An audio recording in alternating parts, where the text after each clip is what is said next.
Jadi gini ceritanya, di balik video yang akan kita bahas kali ini, gua jamin kalian akan merasa terkejut dan juga bingung.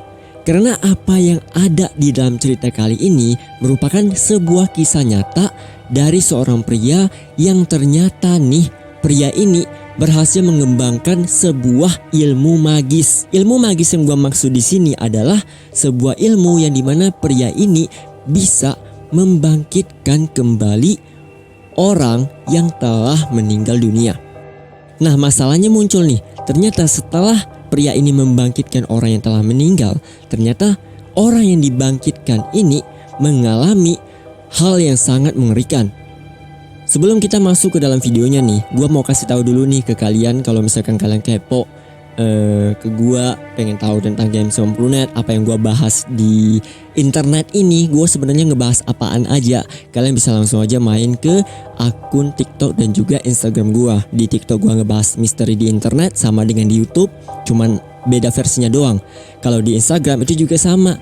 Gua kurang lebih ngeposting beberapa foto di mana fotonya ini itu nggak bisa gua publish di YouTube. Jadi kalau kalian penasaran sama foto dari orang aslinya, tempat aslinya, lokasi kejadiannya, TKP, langsung aja main ke Instagram gua. Untuk kalian kalau misalkan pengen bobo dan gak punya teman bobo nih, kalian pengen tidur dengan nyenyak nih, kalian bisa aja langsung main ke podcast gua, dan gua ada di Spotify dan juga di Noise. Buruan deh, main aja langsung. Kalau udah, kita langsung aja masuk ke dalam videonya.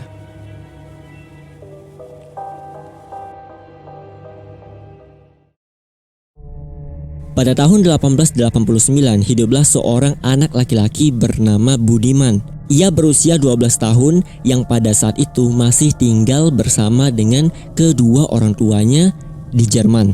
Ketika Budiman masih tinggal bersama dengan kedua orang tuanya, Budiman ternyata sering banget nih kedapatan mengalami mimpi yang cukup aneh.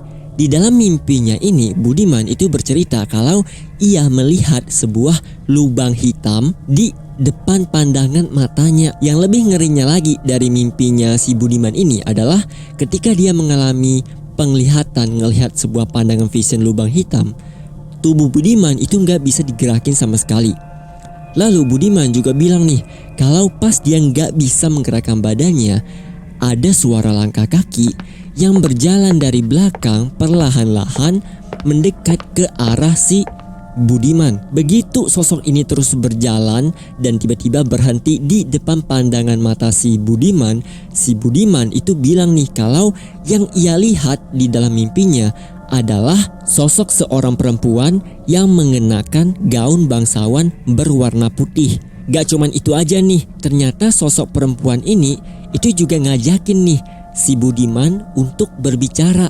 Perempuan di dalam mimpinya Budiman mengatakan kalau dirinya adalah seorang keturunan bangsawan yang bernama Constantia von Brockdorf. Yang lebih misteriusnya lagi nih, ternyata nama perempuan ini kalau misalkan dicari di internet, ternyata perempuan ini itu dulunya pernah ada, lahir pada tahun 1700, dan perempuan ini ternyata adalah anak seorang bangsawan beneran dari Jerman di dunia nyata. Sosok perempuan bangsawan ini kemudian mengatakan kalau dirinya ini adalah kerabat jauh yang punya hubungan darah dengan keluarga si Budiman.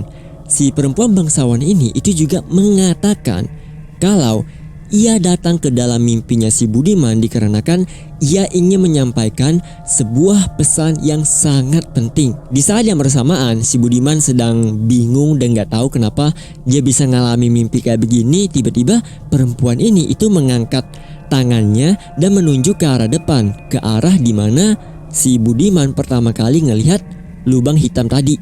Begitu Budiman menolehkan pandangan matanya ke arah lubang hitam, dari dalam lubang hitam muncul sebuah frame bingkai foto dari kejauhan yang perlahan-lahan mulai mendekat ke arah si Budiman.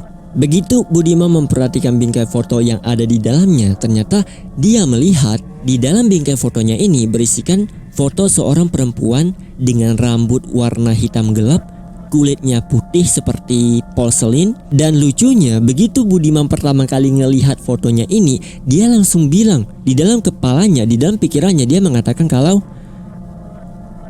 gila banget sih, ini cewek itu cantik banget. Nah anehnya begitu si Budiman terus memperhatikan sosok perempuan yang ada di dalam bingkai fotonya ini, rupanya bingkai fotonya itu terus berjalan menuju ke arah si Budiman. Begitu bingkai fotonya sudah ada dalam jarak kurang lebih 1 meteran lebih, si Budiman itu baru notice kalau wajah dari perempuan yang ada di dalam bingkai fotonya kelihatan sedang sedih, sedang mengalami sesuatu yang mengerikan, dan terjadi hal yang gak menyenangkan di dalam hidupnya. Di titik inilah kemudian si Budiman itu bingung. Dia gak tahu lagi, gua harus ngapain lagi ya di dalam mimpi gua. Gak lama setelah itu nih, perempuan bangsawan yang tadi itu mengatakan kepada si Budiman kalau perempuan yang ada di dalam foto nantinya akan segera muncul di kehidupan nyata si Budiman. Lalu ia juga mengatakan nih kalau perempuan ini akan muncul dengan keadaan tubuh yang lemah, badannya sakit-sakitan, dan mempunyai penyakit yang cukup aneh. Dia mengatakan kalau ini adalah misi yang diberikan secara spesial dari Tuhan untuk menyelamatkan nyawa si perempuan yang ada di dalam foto. Begitu perempuan ini selesai berbicara, si Budiman itu langsung terbangun dari tidurnya. Pas dia bangun nih dari tidurnya, dari mimpinya ini, Budiman itu merasa bingung. Kok mimpinya ini kali ini itu terasa kayak real banget. Dia merasa kayak, kok gue kayak pernah datang ke tempat ini, tapi di mana ya? Nah disinilah kemudian kejanggalan mulai bermunculan. Jadi begitu si Budiman mengalami mimpinya ini, Budiman mengatakan kalau abaikan aja lah, ini kan cuma mimpi doang, palingan mimpi biasa. Cuman ketika si Budiman mencoba untuk melupakan mimpinya ini, rupanya mimpinya atau sosok perempuan yang ada di dalam bingkai fotonya ini, itu wajahnya itu makin keingat jelas di dalam kepala si Budiman. Budiman di sini merasa bingung banget karena kok bisa mimpi yang ia alami itu tiba-tiba kayak makin lama makin jelas. Karena kalau misalkan nih seseorang mengalami mimpi palingan dalam waktu 1 atau 2 hari, mimpi yang dialami seseorang itu bakalan lupa, yang gak bakalan keingat lagi. Sedangkan Budiman ini ceritanya berbeda, yang pada akhirnya nih si Budiman itu mulai menganggap kalau mimpinya ini merupakan sebuah vision.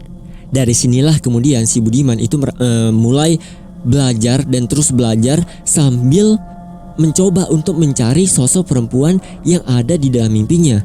Jadi ketika si Budiman itu sedang bepergian atau pergi keluar untuk berbelanja atau kemanalah ke suatu tempat, Budiman itu akan selalu memperhatikan raut atau wajah setiap orang yang ia temui. Jadi kalau misalkan ada orang yang lewat, si Budiman itu bakalan memperhatikan dengan sangat jelas, kayak diliatin terus, sampai ngebikin orang yang dilihat sama Budiman itu jadi risih, jadi takut sama si Budiman. Nah kegiatan ini itu terus dilakukan sama Budiman dari hari ke hari, minggu ke minggu, bulan ke bulan. Cuman sayangnya nih, sosok perempuan yang dicari oleh Budiman itu gak pernah muncul sama sekali di dalam hidupnya. Lanjut nih ya, pada tahun 1926 Budiman sudah menginjak usia ke-39 tahun. Di titik inilah Budiman kemudian menikah dengan seorang perempuan lokal dan memiliki 2 orang anak. Selama Budiman menikah dengan perempuan ini, Budiman merasa kalau hidupnya ini itu udah menyenangkan, udah bahagia, punya keluarga yang ramah dan juga friendly. Cuman di dalam hati Budiman yang paling dalam, dia merasa kayak kecewa. Dia mikirnya kayak, sayang banget ya, vision yang gua alami di dalam mimpi yang gua dapat ini itu ternyata cumanlah sebuah mimpi biasa. Perempuan yang gua lihat itu cantiknya luar biasa, ternyata nggak bisa gua temui. Budiman merasa kayak semua usaha yang dia lakukan itu udah sia-sia.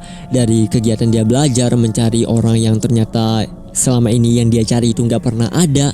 Dan Budiman itu juga punya sebuah harapan, kalau misalkan perempuan ini beneran ada, Budiman itu ingin menikah dengan perempuan yang ada di dalam mimpinya ini. Lanjut nih, di tahun yang sama Budiman dan juga istrinya memutuskan untuk pindah ke daerah Amerika, atau lebih tepatnya di daerah Florida. Cuman sayangnya pada tahun 1927 istrinya ini meminta untuk bercerai dengan dirinya karena mereka mengalami masalah keuangan yang sangat serius. Setelah Budiman bercerai dengan istrinya, disinilah kemudian si Budiman itu pindah ke daerah Key West, di daerah yang sama dengan Florida. Gak lama setelah itu nih, si Budiman itu mendapatkan sebuah pekerjaan yang dimana pekerjaannya ini itu mengharuskan dirinya menjadi seorang teknisi ahli scan X-ray di sebuah rumah sakit Marine Hospital. Pada titik ini, Budiman itu mulai mencoba untuk memulai hidupnya yang baru. Dia mencoba untuk melupakan semua kenangan masa lalunya tentang mimpi yang ia alami dan juga tentang istrinya yang udah bercerai dengan dirinya. Gak cuma itu aja nih, Budiman itu bahkan juga berencana untuk membeli sebuah rumah untuk dirinya dan mana tahu kalau misalkan kesampaian dia ingin menikah untuk kedua kalinya. Intinya nih, Budiman pada saat itu udah punya planning yang cerah, planning yang baru, planning yang jauh-jauh deh dari masa lalunya yang gak menyenangkan. Cuman dalam waktu gak sampai setahun nih, pas si Budiman sedang bekerja, tiba-tiba ada nih seorang perempuan tua yang kurang lebih berusia 60 tahunan yang tiba-tiba datang menghampiri Budiman dan mengatakan, "Permisi Pak, saya mau mengambil data hasil scan X-ray tubuh anak saya berusia 21 tahun yang mengalami batuk gak sembuh-sembuh." Pada saat itu Budiman langsung mengajak perempuan ini masuk ke dalam ruangannya. Budiman pada saat itu langsung ngambil kertas, terus pena dan mempersilahkan perempuan ini duduk. Lalu si Budiman yang ngambil kertasnya terus nulis nih hasil data scan X-ray-nya. Gak lama setelah itu pas si Budiman sedang menulis nih, tiba-tiba dari depan pintunya ada yang ngetok. Pas pintunya ini dibuka, si Budiman itu kaget, terdiam, syok. Karena anak perempuan yang dimaksudkan oleh si ibu-ibu berumur 60 tahunan ini ternyata adalah sosok perempuan yang ada di dalam mimpi si Budiman semasa ia masih berumur 12 tahun.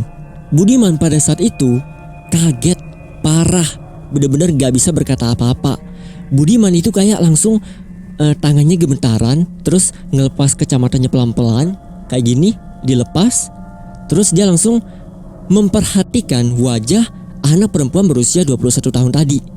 Budiman itu terus menatap wajahnya, ditatap terus menerus nih, dan ibunya juga merasa kayak, "Ini orang kenapa ya?" Terus tiba-tiba Budiman itu langsung memegang tangan si anak perempuan tadi dan dia ngomong ke ibunya nih. Dia bilang, "Ibu tenang aja, saya akan berusaha semaksimal mungkin, sekuat tenaga untuk menyembuhkan penyakit yang diderita oleh anak ibu." Perempuan berusia 21 tahun ini dipanggil dengan nama Elena. Disinilah kemudian Budiman mulai mengakrabkan dirinya dengan Elena. Si Budiman itu juga mengatakan nih, dia itu benar-benar meyakinkan diri si Elena kalau dirinya adalah orang yang sangat tepat yang bisa menyembuhkan penyakit si Elena. Pokoknya dia akan melakukan cara apapun, semua cara akan dia lakukan agar si Elena itu bisa hidup dan sehat kembali. Nah, pengobatan pertama yang dilakukan oleh Budiman itu adalah dengan cara melakukan scan X-ray untuk melihat penyakit apa yang ada di dalam tubuh si Elena. Dan pas di scan nih, ternyata penyakit yang diderita oleh Elena adalah penyakit tuberkulosis. Tuberkulosis memang pada saat ini merupakan sebuah penyakit yang bisa disembuhkan dengan mudah. Tapi pada tahun 1920, tuberkulosis ini merupakan sebuah penyakit di mana bagi siapa aja orang yang menderita penyakit ini, maka artinya hukuman mati. Walaupun begitu, Budiman itu tetap gak putus asa sama sekali.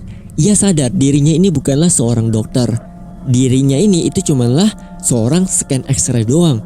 Dia itu gak tahu ilmu pengobatan yang tepat kayak gimana, cuman Budiman akan melakukan berbagai cara untuk menyembuhkan si Elena. Pengobatan yang mereka lakukan pada saat itu benar-benar dilakukan dengan sangat serius.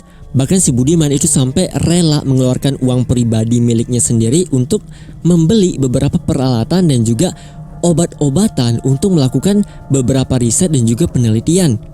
Pokoknya pengobatan yang mereka lakukan itu benar-benar dilakukan dengan sangat hati-hati. Nah, sayangnya nih, ketika si Budiman mencoba mengajak Elena datang ke kantor miliknya untuk dicek, di-scan ulang nih, hasilnya ternyata semua usaha yang mereka lakukan enggak membuahkan hasil yang menyenangkan. Karena penyakit yang diderita oleh Elena pada saat itu mulai menggerogoti tubuh si Elena. Lanjut pada 31 Oktober 1931, Elena dikabarkan meninggal. Pada saat itu semua keluarga Elena sangat sedih dengan kepergian Elena. Cuman orang yang paling sedih di balik kepergian si Elena ternyata adalah Budiman sendiri. Budiman merasa kalau dirinya itu nggak ada gunanya lagi karena dia telah berjanji untuk menyelamatkan Elena, tapi sayangnya dia nggak bisa menepati janjinya. Bahkan semua vision yang ia alami itu terasa kayak udah sia-sia, udah gak ada gunanya lagi gua hidup. Bahkan nih, ketika si tubuh Elena ingin dimakamkan, tiba-tiba Budiman menghampiri keluarga Elena dan dia bilang kalau biarkanlah gua yang memberikan tempat pemakaman yang indah untuk Elena. Saat itulah kemudian Budiman mulai membangun tempat pemakaman yang sangat megah untuk si Elena. Kalau kalian lihat di dalam foto aslinya, kalian akan melihat tempat pemakamannya ini itu dibangun kayak sebuah ruangan yang berbentuk kayak bangunan kuil kecil, mini kuil, dan di tempatnya ini itu ada semacam pintu yang bisa dibuka. Kalau misalkan pintunya ini dibuka, kalian bisa masuk ke dalam dan di dalamnya ini itu ada kuburan si Elena. Cuman di sini nih mulai rada-rada aneh. Setelah tubuh Elena itu dimakamkan, ternyata si Budiman itu sering banget kedapatan datang ke tempat pemakaman Elena. Dia masuk ke dalam ruangannya ini, terus Budiman akan berlutut nangis dengan keras sambil memohon maaf karena kegagalannya menyelamatkan nyawa Elena. Kegiatan ini dilakukan oleh Budiman hampir setiap hari. Saat itu juga keluarga Elena itu mulai khawatir dengan kondisi mental yang dialami oleh Budiman.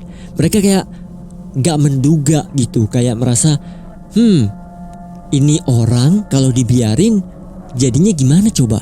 Masa iya sih lu ngelihat ada orang masuk ke dalam tempat pemakaman terus berlutut memohon maaf karena gak bisa nyelamatin nyawa seseorang, terus nangis-nangis. Dan anehnya ini dilakukan hampir setiap hari. Di titik inilah kemudian keluarga Elena itu mulai menghibur si Budiman. Mereka mengatakan kayak man, ayo dong move on, kayak lu pasti bisa, kayak ngasih dukungan kepada si Budiman. Cuman ternyata pas mereka kasih dukungan nih, Budiman itu jutek. Budiman masih merasa kayak kesel, dan pas dikasih nasihat yang positif, Budiman itu mulai kayak gak suka sama keluarga Elena. Yang lebih parahnya lagi dari semua kegiatan yang dilakukan oleh Budiman itu adalah si Budiman itu makin sering nih datang ke makam Elena tapi di malam hari. Jadi pas dia datang ke makam, melakukan hal yang sama, nangis, memohon maaf, dan gak lama setelah itu akan pulang ke rumahnya. Kegiatan ini itu dilakukan terus menerus, hari ke hari, minggu ke minggu, bulan ke bulan, sampai 7 tahun kemudian. Selama 7 tahun, Budiman terus melakukan hal kayak begini. Dan pada saat itu juga lah kemudian keluarga Elena itu mulai risih nih. Karena harusnya nih orang yang merasa kehilangan banget itu adalah keluarganya. Tapi kok malah Budiman yang kayak gini, itu kan gak wajar. Jadi pada akhirnya nih, karena ibunya mulai risih dan gak suka dengan tingkah laku si Budiman, ibunya Elena itu kemudian menyuruh saudara perempuannya yang bernama Linda untuk datang ke rumah Budiman untuk ngambil kunci yang bisa mengakses masuk ke dalam area pemakaman Elena. Begitu ia mendengar hal ini, di malam harinya Linda langsung masuk ke dalam mobil, langsung berkendara menuju ke rumah si Budiman tanpa ngasih kabar sama sekali. Nah, begitu Linda udah sampai dalam jarak yang agak dekat, udah mau sampai di rumah si Budiman nih, ternyata dari kejauhan Linda itu melihat di rumahnya Budiman itu kan ada jendela. Jendelanya itu ada lampu yang menyala. Di area jendelanya ini, si Linda itu melihat kalau Budiman pada saat itu sedang menari dengan seseorang sambil mengenakan setelan jas warna hitam. Untuk memastikan siapa perempuan yang ada di dalam rumah si Budiman, pada saat itu juga kemudian si Linda berjalan pelan-pelan memarkirkan mobilnya di depan rumah si Budiman. Pas dia udah memparkirkan mobilnya nih, Linda itu jalan pelan-pelan berhenti di depan pintu si rumahnya Budiman ini. Kemudian pas dia mau ngetok, si Linda itu mendengar ada suara musik jazz yang terasa sangat meriah. Linda langsung mengetuk pintu rumah Budiman sebanyak 3 kali, tapi sayangnya gak ada jawaban sama sekali. Linda kesel nih karena Linda tahu nih kalau si Budiman ada di dalam, karena udah denger suara musik kok tiba-tiba malah gak disambut sama Budiman. Karena dia kesel nih, dia itu ketuk lagi pintu rumah si Budiman lebih keras dan dia ngomong nih, "Budiman, gue tahu lu ada di dalam, keluar dong sekarang juga, gue mau bicara sama lu." Saat itu juga lah kemudian suara musik jazz yang diputar di dalam rumah si Budiman kemudian tiba-tiba berhenti diputar.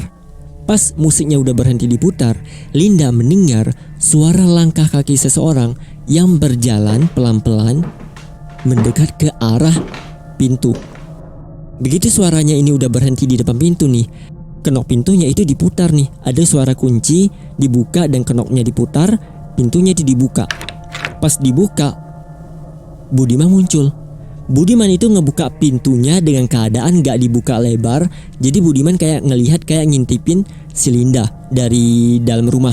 Jadi si Linda itu ngomong nih, "Boleh gak gua masuk ke dalam?" Di saat itu juga ternyata Budiman itu langsung menutup pintu tanpa mengatakan apa-apa. Nah, di saat Budiman ingin menutup pintunya, di momen inilah kemudian Linda itu shock, kaget parah. Karena di detik-detik ketika si Budiman itu mau nutup pintu, ternyata si Linda itu sempat nih kelihatan atau ngintip dari celah-celah pintu kalau di dalam ruangan rumah si Budiman itu kan ada kursi nih.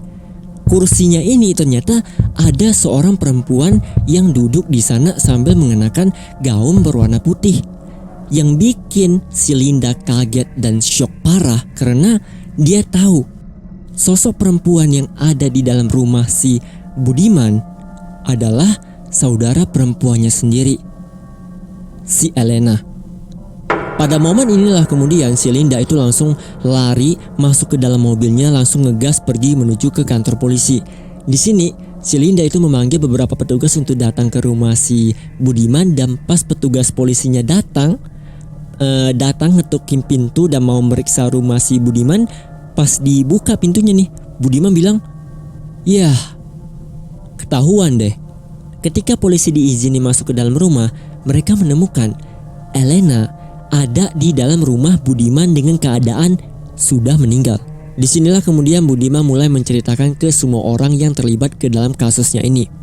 Jadi ketika Elena meninggal, ternyata si Budiman itu bilang nih, alasan kenapa dia selalu datang ke makam Elena di tengah malam sendirian itu dikarenakan pas Elena udah meninggal, si Budiman itu bilang dia bisa mendengar suara Elena di telinganya ketika dia berada di area makam.